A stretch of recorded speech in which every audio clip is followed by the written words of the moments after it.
weather.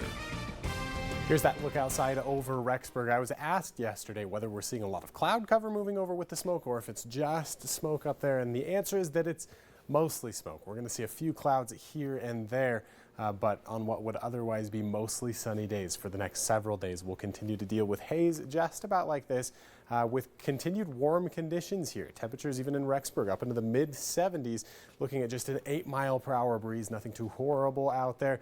We're going to continue to see mild conditions here as high pressure hangs out to our south, and it's still going to be there for the next stretch of several days here, moving through Sunday, Monday. It's still sitting right there off the coast.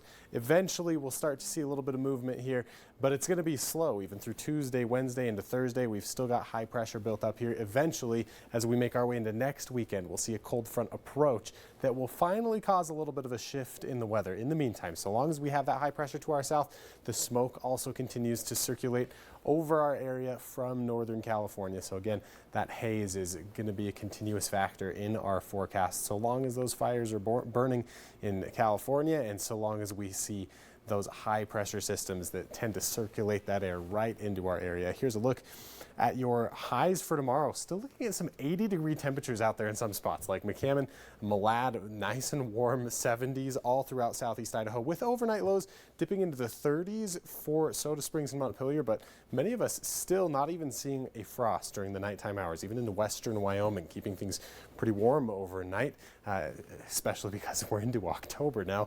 Looking at highs tomorrow just into the 60s for the national park. Mid to upper 70s for the upper Snake River Plain, 77 in Rexburg, 76 in St. Anthony, 75 for Du Bois. Here's a look at central Idaho. We'll look for upper 70s through Salmon area as well as into Stanley. 80 for Chalice tomorrow with mid 70s for Mackey and Arco. Pocatello is going to top out around 81 degrees tomorrow. We'll look for mid to upper 70s as you move further northward. 77 your anticipated high for Idaho Falls, with again more haze, but a lot of sunshine as well headed through the 8-day forecast. Really consistently nice weather here, just like we saw all week last week. Overnight lows just dipping into the 40s with that cold front finally hitting the area around Friday, Saturday of next week. We'll see a little bit of wind at that point. A chance of some rain finally moving into the area, as well as a drop in temperatures. Pocatello is looking at more temperatures right near 80 degrees through most of the work week, and then we'll drop down to those low 70s by the weekend next week, with that chance of rain moving in for your Saturday. As far as we can see right now, Rexburg, again, looking for haze, probably not just Sunday, but into the next several days. It's going to be a consistent factor here in the forecast. Those other symbols there to kind of show you what the cloud cover is going to be looking like. A lot of sunshine, a little bit more cloud cover starts moving in Thursday, Friday, and then especially Saturday, the weekend, where temperatures drop back down into the 60s for Rexburg.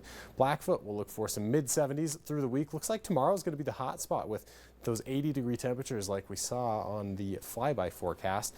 We will look again for Saturday to be our windy and cooler day as a cold front finally sweeps into the area. Salmon also noting the difference into the mountain areas. In fact, we could see a little bit more moisture than what the rest of us are expecting. Salmon, though we're looking at warm days, could also be touching some frosty temperatures overnight through the midweek. Tuesday, Wednesday, Thursday, those clear skies usher in a lot of heat loss during the nighttime hours. Jackson looking at low 70s all throughout the week as well, with overnight lows just grazing those freezing numbers before we start to cool down into next week.